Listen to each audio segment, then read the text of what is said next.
করবে।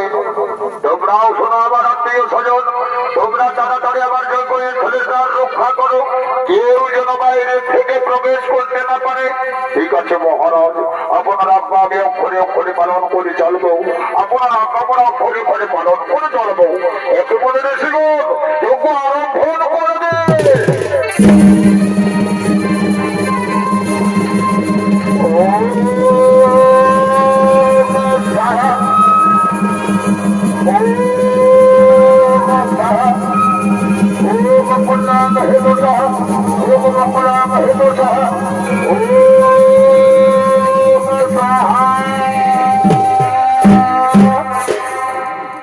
দর্শক মন্ডলী, মহারাজা দক্ষ তার যজ্ঞ অনুষ্ঠানে সকলকে আমন্ত্রণ করেছে, কিন্তু তার নিজ কন্যা সতীকে আমন্ত্রণ করেছে।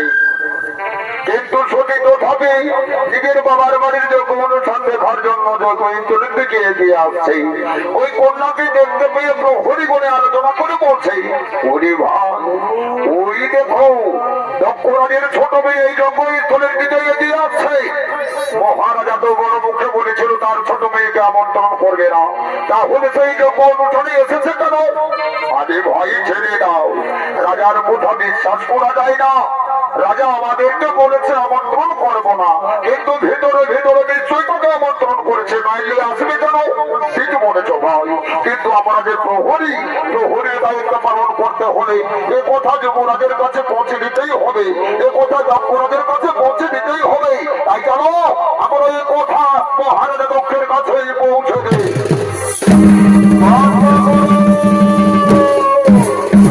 বন্ধ করো মহারাজ, এই যজ্ঞ বন্ধ করো।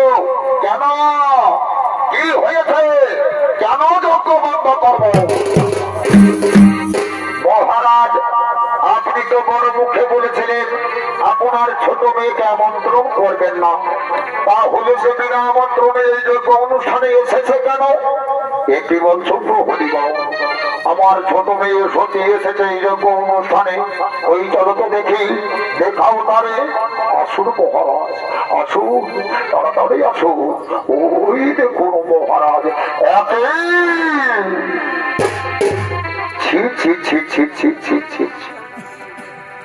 তোর কি মান সম্মান বলে কিচ্ছু নেই? আজ নির্লজ্জের মতো বিনা আমন্ত্রণে এই যজ্ঞ অনুষ্ঠানে এসেছিস, তোর মান সম্মান সরম ভরম বলে কিচ্ছু নেই। চন্ডালিনী অত ভাগে, তুই এখান থেকে দূর হয়ে যা শয়তানে, তুই এখান থেকে দূর হয়ে যা, তুই এখান থেকে দূর হয়ে যা। না না বাবা গো না, অমন ভাবে তুমি আমাকে তাড়িয়ে দিও না বাবা, আমি যে তোমার মেয়ে হই বাবা, আর মেয়ে হয়ে নিজের বাবার বাড়িতে আসা কি কোনো অপরাধ হই বাবা?